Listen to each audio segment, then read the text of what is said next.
Meus amigos, este é o projeto Mérito Digital Apresenta, uma parceria com o Centro Acadêmico de Direito da Universidade Selma e que ouvirá hoje o secretário adjunto de Participação Popular da Secretaria de Estado dos Direitos Humanos e Participação Popular, Gilvan Alves, falando principalmente sobre orçamento participativo. Inscreva-se no nosso canal Mérito Digital no YouTube e nos acompanhe também em nossas redes sociais. Procure por Mérito Digital Oficial.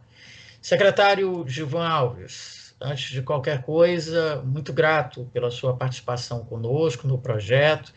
Eu sei que o senhor é um homem extremamente ocupado e encontrar uma brecha aí na agenda para conversar conosco é difícil. Então a gente agradece por isso. E a gente sempre começa, secretário, até para servir de estímulo, de norte para os nossos alunos, pedindo que a pessoa fale um pouquinho sobre a sua carreira, sobre a sua experiência profissional e tal, para quem sabe inspirar algum aluno a seguir a mesma trilha. Muito bom dia. Nós é que agradecemos a oportunidade de poder estar dialogando com vocês, falando dessa experiência exitosa do governo do Maranhão. Vários países da Europa hoje trabalham nessa metodologia de construção das peças orçamentárias, e aqui no Maranhão o governador Flávio Dino fez essa opção de construir as peças orçamentárias de forma participativa. E para nós, uma satisfação poder dialogar com vocês sobre essa experiência, sobre esse trabalho desenvolvido no estado do Maranhão. Secretário, antes da gente falar propriamente sobre o orçamento participativo, acho que é importante a gente destacar também para os nossos teleouvintes a importância de existir num Estado, né, num ente público qualquer, uma secretaria como essa, Secretaria de Direitos Humanos e de Participação Popular. Inclusive, a sua atuação é direta com a participação popular.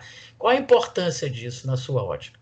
A primeira coisa, na concepção, na montagem desta secretaria, que na gestão anterior ao governo Flávio Dino, era uma secretaria que ela era composta pela assistência social, a ação social e direitos humanos. Na montagem do novo formato desse governo, uma reflexão que se teve é que, primeiro, nós deveríamos trabalhar na perspectiva do desenvolvimento humano. Então, essa secretaria, ela compõe também a adjunta que trabalha com o desenvolvimento e é a que coordena o Plano Mais DH. Entendendo que a participação popular, o direito a ter acesso à informação, o direito a participar, o direito a opinar na gestão pública, ela também é um direito humano, por isso a participação popular ela veio também compor esta secretaria. E nós somos hoje, no país, a única Secretaria de Direitos Humanos que tem essa composição. Aqui, várias políticas são agregadas a esta secretaria. Como eu já falei, nós temos a nossa adjunta específica, que é da participação popular. Aqui nós trabalhamos com a construção do orçamento, do formato do orçamento participativo, mas também trabalhamos com os conselhos de controle social também. As conferências são realizadas também aqui por esta secretaria.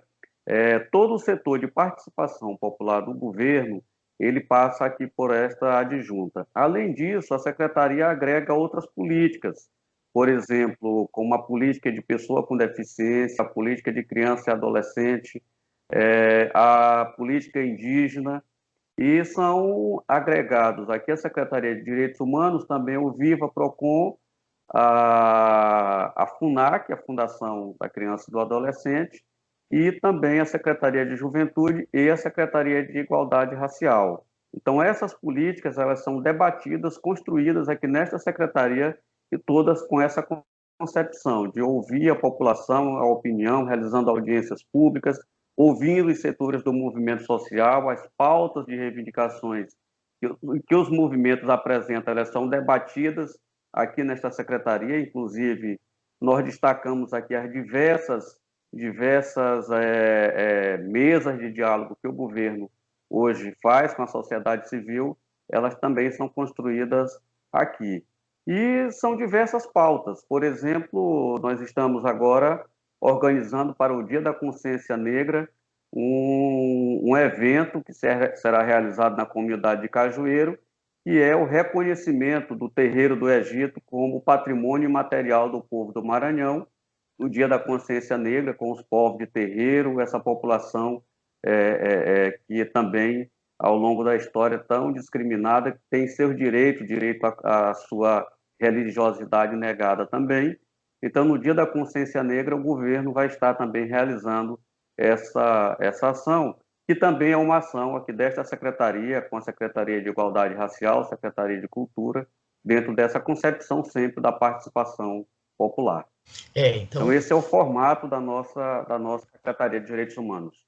Ficou claro, então, que o que eu disse na abertura faz todo sentido, né? Realmente é muito trabalho, né, secretário? Muita coisa a fazer diariamente.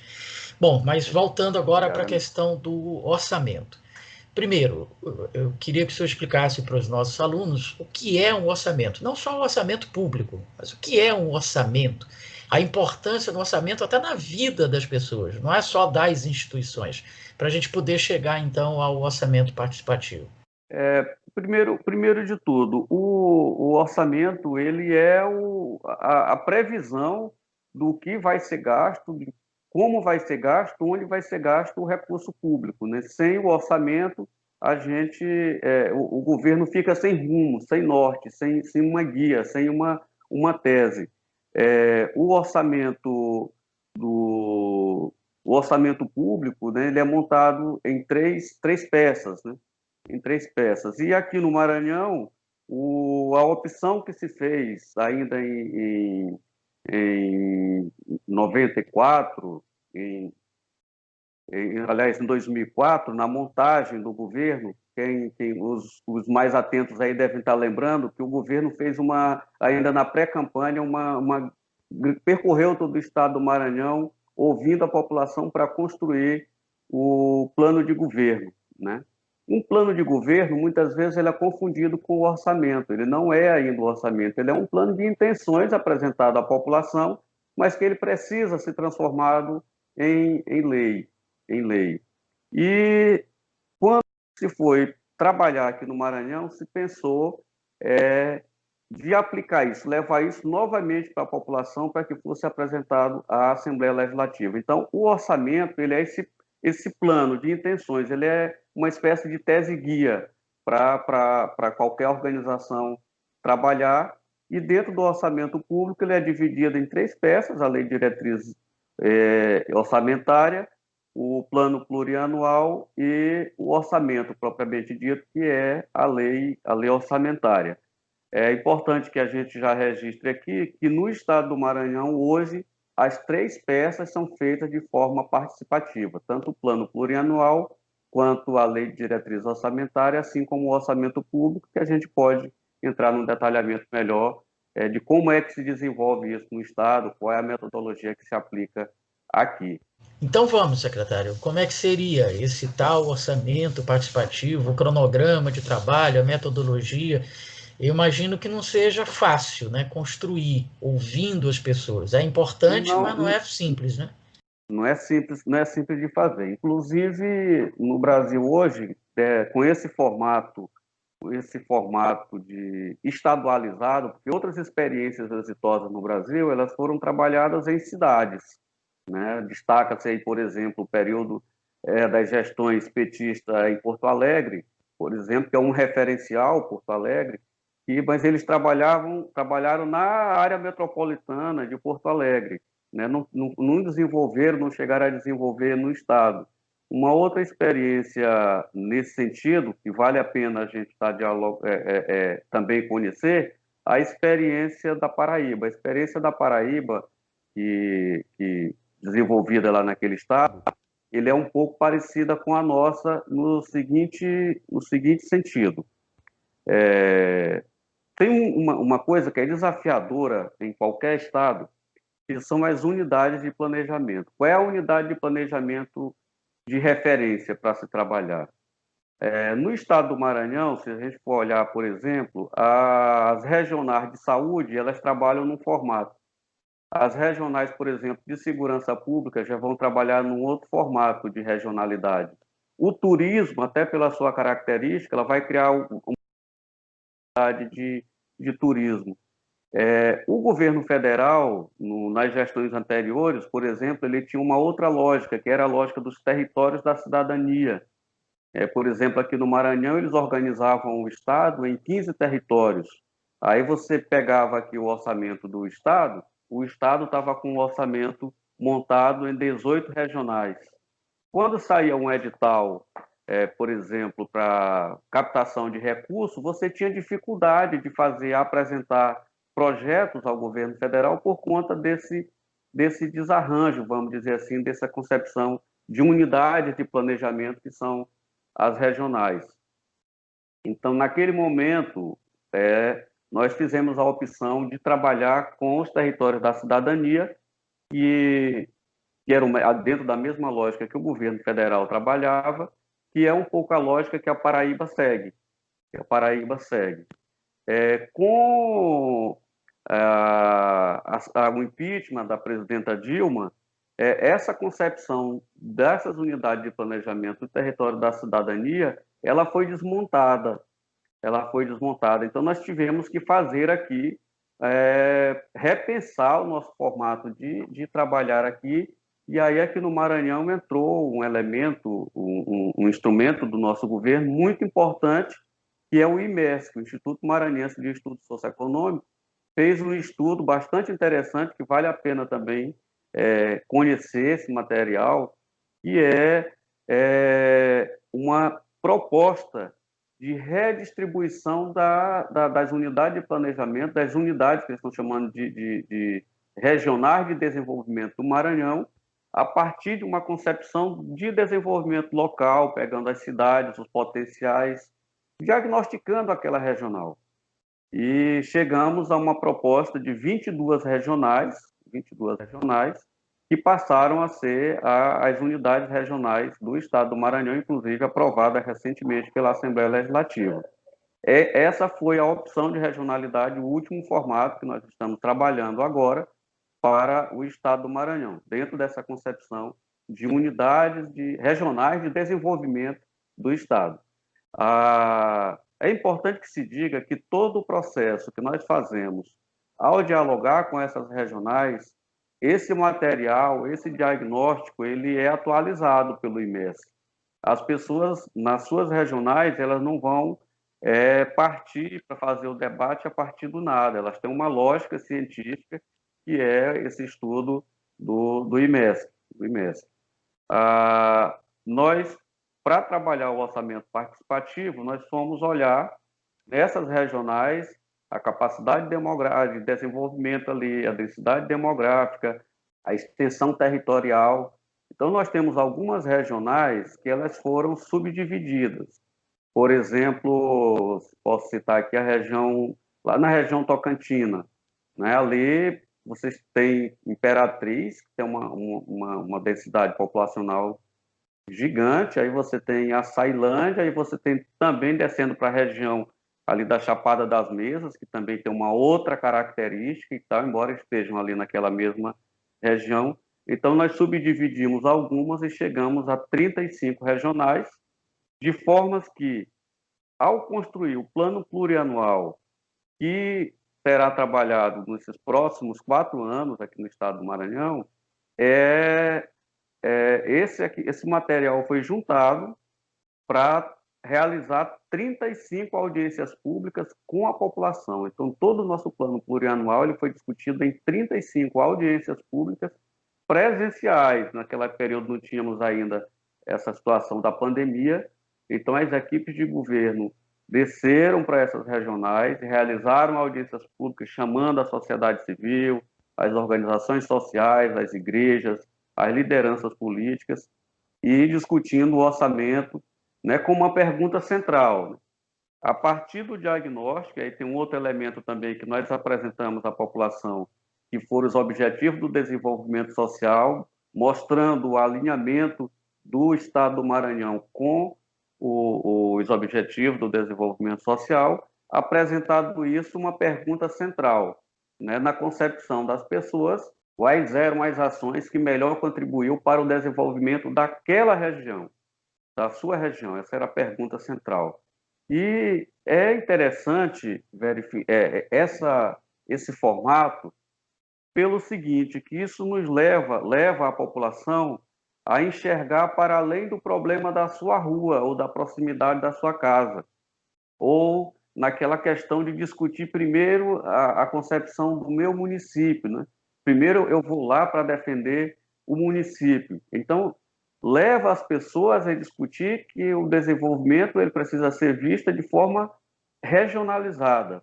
E aí você tem inúmeros casos aqui que nós poderíamos citar como exemplo para vocês. Numa audiência, por exemplo, realizada em Zedoca, acabou que o tema central ali que as pessoas estavam discutindo é que naquela regional, por exemplo, tinham municípios como Centro Novo, como Amapá, como outros que estão ali naquela região, que tinham problemas de água e saneamento, que a princípio, o Zedoca ser uma cidade maior, as pessoas poderiam, e ter uma maioria ali numa plenária daquela, e dizer, não, tem que botar Zedoca, que é a cidade maior, mais importante. Isso faz com que as pessoas começassem a discutir, olha, não tem escola de ensino médio lá em Amapá, é necessário que seja feito. Não tem saneamento. Então, leva as pessoas a discutir o desenvolvimento dentro dessa concepção de regionalidade que a gente considera isso um elemento muito importante. No ano passado, primeiro, a Lei de Diretriz Orçamentária apresentada numa plataforma digital, que também fica sob a nossa coordenação aqui da nossa Secretaria Adjunta. Nós temos uma plataforma digital de endereço www.participa.ma. Então, a Lei de Diretriz Orçamentária ela ficou em consulta pública, né? Em consulta pública. Aprovada a Lei de Diretriz Orçamentária pela Assembleia, aí o segundo passo é o passo das audiências públicas, que é essa que eu estava me referindo agora, que nós realizamos 35 para montar o PPA. Então, nós realizamos todo o PPA nesse formato, né, num formato participativo, a partir das 35 audiências públicas, descendo em cada uma dessas regionais, num trabalho de governo, que fica aqui sob a coordenação da SEDPOP, através dessa adjunta, e a equipe da CEPLAN, ou a equipe do IMESC, com esse importante trabalho do diagnóstico regional local, e a SECAP, Secretaria de Articulação Política, com seus articuladores regionais. Então, é uma ação coletiva. Uma outra preocupação também que essa equipe tem é em cada uma dessas audiências públicas tem sempre um representante de cada uma das secretarias de governo, para que algum questionamento, algum ponto que seja levantado na audiência pública já seja ali esclarecido, daquele sentimento também do que é de responsabilidade do Estado executar, o que é de responsabilidade dos municípios e o que é de responsabilidade do governo federal, para que ao sair da audiência a gente saia com tudo bastante ali esclarecido e já previamente definido. O terceiro passo, e na nossa metodologia, é a parte da votação, que é do nosso esse ponto ele não se esgota ali. Cada audiência pública ela aponta as questões centrais para o plano plurianual para os próximos 4 anos, mas precisa de uma definição ali vamos dizer assim, de prioridade para o ano subsequente. Por exemplo, o que nós realizamos esse ano agora será executado no ano que vem. Então, saem dali 3 propostas. Essas 3 propostas ficam em votação por um período aí de cerca de um mês e pouco, na plataforma digital. E nos anos anteriores à pandemia, nós também temos um convênio, uma parceria com os Correios, que no formato de cédula, né, naquele formato que é bastante conhecido, que é o cartão resposta comercial, né, naquele formato de cartão, uma cédula de votação, onde aquele cidadão que tenha dificuldade na internet, ele vai lá com o agente dos Correios, recebe o cartão resposta, preenche com seus dados, nome, CPF, etc., e ali ele vota também, escolhendo qual é a prioridade para a sua região. Então, nós temos esses 2 formatos de votação posterior à audiência pública. construção do PPA, por exemplo, no ano passado, nós chegamos a cerca de 60 mil, mais de 60 mil, 63 mil e poucos maranhenses que participaram desse processo de construção do plano plurianual. Nesse ano nós tivemos que, assim como todo mundo, tivemos que nos reinventar por conta da pandemia do coronavírus. Então, nós tivemos esse ano um processo que foi totalmente digital, né, com todas as dificuldades que nós temos ciência que o Maranhão enfrenta de inclusão digital, ainda é um desafio a ser superado no nosso estado. Nós tivemos um processo totalmente digital, um processo online a partir da plataforma, né, com essas 3 propostas que vieram do ano passado, que estão lá no PPA, né, com o PPA disponibilizado ali para que as pessoas pudessem votar. Esse ano nós chegamos a mais de 10 mil, né, apesar de todas as dificuldades, nós avaliamos como positivo chegar nessa casa aí de mais de 10 mil pessoas participando desse processo de elaboração do orçamento do ano que vem. E aí nós temos propostas e ações aprovadas aí dos mais diversos temas, eixos temáticos que vocês possam imaginar. Um dado que a gente considerou interessante para esse ano, e é importante trazer essa avaliação aqui para vocês, que a população, diferente da concepção de outros governos por aí, que acham que a sabedoria popular, o saber da população, ele muitas vezes ele falha e tal, a nossa concepção é que não. A nossa concepção, até dada a experiência que nós temos aqui, é que a população ela é ciente do que quer, até porque é ela que sabe qual é o problema maior. Não é? Talvez se os governos tivessem a capacidade de ouvir mais a população, a assertiva seria maior, os acertos seriam por aí vários exemplos de obras que são executadas pelos governos e depois são abandonados, né, como elefantes brancos aí, porque a população não tem aquele sentimento de pertencimento com aquela obra. E a gente acredita que nesse formato de construção a população se vê, se enxerga, se acha se a dona daquela obra, né? As pessoas, a partir das demandas, elas acompanham quando a obra está sendo executada. A gente tem na plataforma aqui muito feedback assim de pessoas que entram na plataforma dizendo que a obra já iniciou ou às vezes reclamando que a obra parou. Então cria-se um sentimento aí de pertencimento, né? Cria-se esse sentimento que a gente avalia que é muito importante. Então nós tivemos, por exemplo, 2015, quando nós começamos a realizar os primeiros processos, vocês devem lembrar, o governo lançou naquele ano o programa Escola Digna.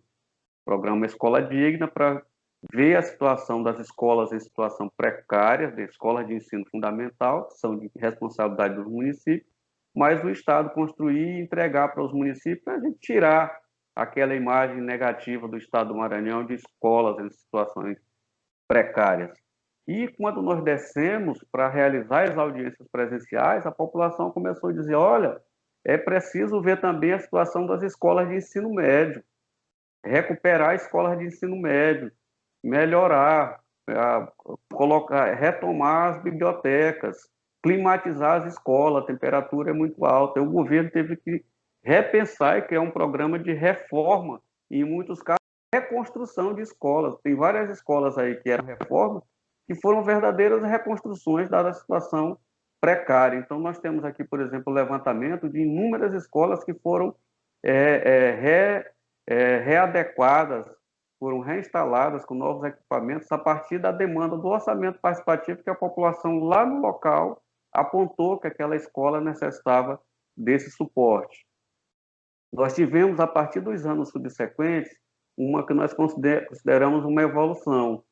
Muitas regionais reivindicando escolas de tempo integral, reivindicando IEMAS, UEMAS, e alguns lugares, como por exemplo lá na região Tocantina, e aí destaca-se, por exemplo, uma parceria que é o EMASul desenvolve lá também, muito interessante para a gente.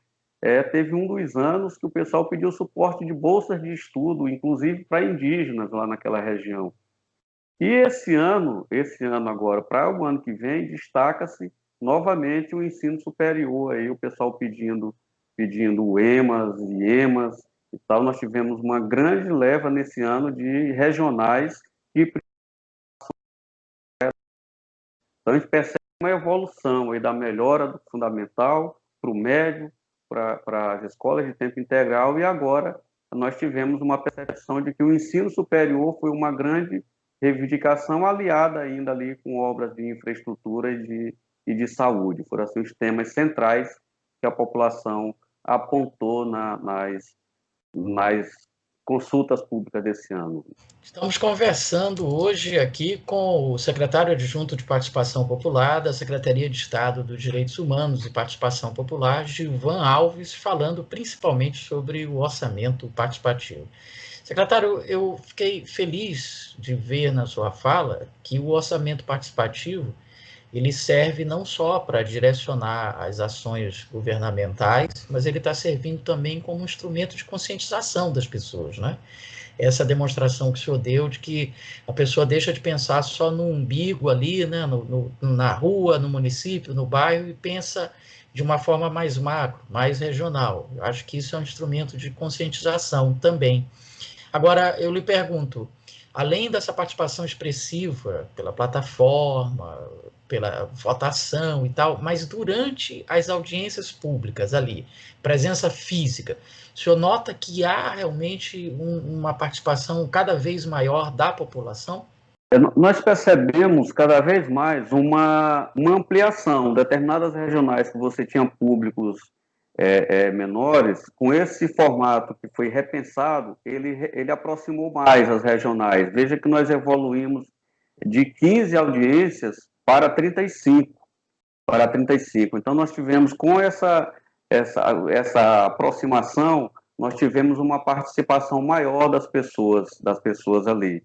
Inclusive com um engajamento muito forte das superintendências regionais, da agricultura familiar, né? O pessoal da agricultura familiar tiveram assim, uma ampliação também da sua participação, inclusive no processo de votação, quando nós fizemos essa parceria com os Correios, que era uma reclamação, sobretudo do público rural, e eles acabavam participando da audiência presencial, né, com uma força muito grande, e às vezes eles perdiam na votação, no processo de participação digital, por conta das dificuldades de internet, etc.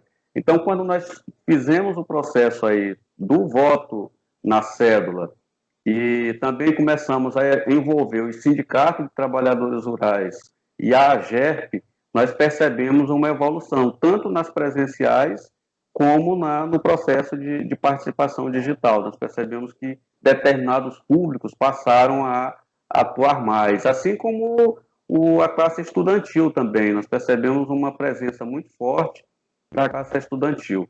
No ano de 2019 para 2020, nós tivemos uma participação muito grande também do setor do judiciário, assim como da segurança pública, né? Há 3 anos atrás, o Maranhão viveu um processo, assim, vamos dizer assim, um período de uma certa turbulência na questão da segurança pública. Então, naquele ano, nós tivemos uma participação muito forte também desse tema da segurança, inclusive com policiais militares participando também, mas a gente percebe uma crescente nesse sentido, né? A gente pode até disponibilizar, viu, Heraldo, para conhecimento dos alunos também, esses dados, esses números. Nós temos isso sistematizado, nós podemos disponibilizar. Inclusive, tem um professor aqui da UNDB que está apresentando um material, ele está fazendo uma pesquisa sobre esse processo aqui no estado do Maranhão e apresentando em Portugal. E a gente pode também conversar com ele, eu acho que seria interessante uma conversa, não é? A gente pode fazer essa ponte, esse link também, ele está desenvolvendo esse importante produto para sistematizar essa experiência aqui no estado do Maranhão, que é importante que se diga que é um estado, nosso estado é um estado que não vinha tendo essa tradição política da participação, muito pelo contrário, né? Era de governos centralizadores, né? Tanto do ponto de vista estadual como das forças municipais, locais, regionais ali, que tinham esse formato de gestão pública sem as pessoas participando, sem as pessoas atuando. Então, essa experiência ela vem quebrando essa lógica de gestão pública com essa concepção, com esse sentimento, empoderando cada vez mais a sociedade civil, se adone da gestão pública, porque afinal é ela a detentora do poder, é ela a população que tem o poder, né? Nós nada mais somos aqui do que servidores dessa população. Então esse é o sentimento que fica, é o grande legado que fica para o estado do Maranhão, é a gente romper com essa lógica da tradição política centralizadora, oligarca, que dá comando e que a população está aí só para obedecer, né? A população precisa cada vez mais se empoderar e se adonar da política pública. Esse é o nosso sentimento, a nossa concepção, o nosso modo de ver a gestão pública. Perfeito, secretário. A gente está caminhando para o final da nossa entrevista e eu queria. O senhor já pontuou algumas das demandas apresentadas, especialmente na área da educação e tal, mas eu queria que o senhor destacasse assim, quais as demandas que geralmente são as mais apresentadas, as principais, além da questão da escola, da educação, e também até para a gente se divertir um pouco, secretário, se já apresentaram algumas demandas curiosas, assim, algo que seria importante a gente destacar. Não, por incrível que pareça, a população tem apresentado assim temas que são muito relevantes. Tem algumas curiosidades que a gente tem encontrado, muitas vezes assim de concepções, de disputas locais. A gente destaca, por exemplo, lá em Grajaú, num certo debate, com uma forte presença do público LGBT, eles reivindicavam, por exemplo, um centro de referência de direitos humanos onde tivesse um setor LGBT pelos inúmeros problemas que essa população sofre. E ali, enquanto se desenvolvia a plenária, o comandante da Polícia Militar local com o Conselho de Segurança estavam lá reivindicando que fosse reformado o batalhão da Polícia Militar. E aí ficou um debate muito acirrado entre esses dois setores, esses dois públicos. Um certo momento o comandante disse: rapaz, eu estou descobrindo que aqui vai ser no voto, eu vou já chamar o batalhão todinho para cá para votar. E aí, naquele debate, houve um negócio curioso no momento de decidir. Acho que foi até o secretário adjunto lá da CEPLAN, disse: vamos eleger aí uma pessoa para vir para frente debater, defendendo o setor LGBT, e o outro para defender a segurança pública. E aí o menino lá dizia o seguinte: olha, nós precisamos do setor de direitos humanos porque sofre a violência é o público LGBT, são os negros e tal. Aí o comandante do outro lado dizia assim: mas vocês vão ter que reclamar lá para a gente na polícia. E se a gente não tiver equipado, se a gente não tiver o batalhão, como é que a gente vai socorrer vocês? Aí ficou esse debate curioso lá.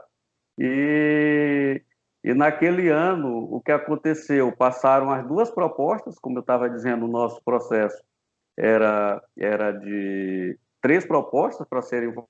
Passou uma terceira proposta, que era uma proposta da educação, e ao final, quando veio para a votação digital, acabou que quem venceu foi da educação, não foi nem a deles dois. A educação acabou sendo vencedora depois no processo de votação digital, né? As pessoas entenderam que a educação deveria ser a prioridade ali na região de Grajaú naquele ano, né? Mas elas permaneceram para os anos subsequentes por conta de estarem no PPA, e hoje essas ações foram até trabalhadas, mas foi muito interessante aquele debate ali entre essas duas forças, vamos dizer assim, que em certo momento elas são antagônicas mesmo, né?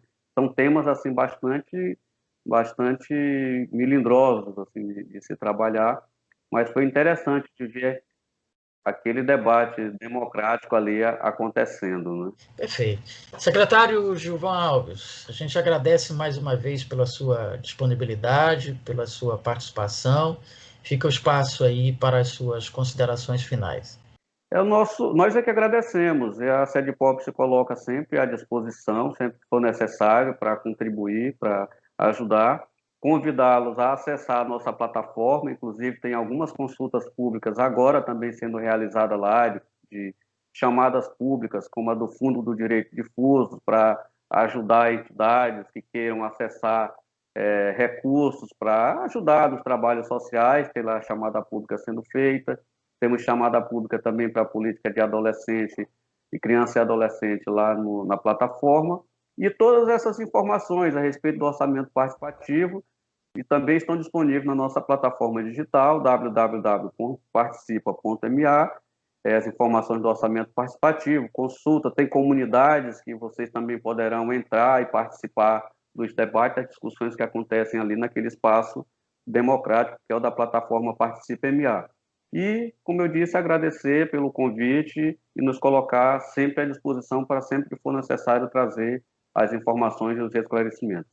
A Sede Pop agradece em nome do governo do Estado do Maranhão e em nome do governador Flávio Dino pela oportunidade. Então é isso. Hoje conversamos com o secretário adjunto de Participação Popular da Secretaria de Estado dos Direitos Humanos e Participação Popular, Gilvan Alves, falando principalmente sobre o orçamento participativo. Semana que vem tem mais um assunto jurídico relevante. Pense nisso e faça direito.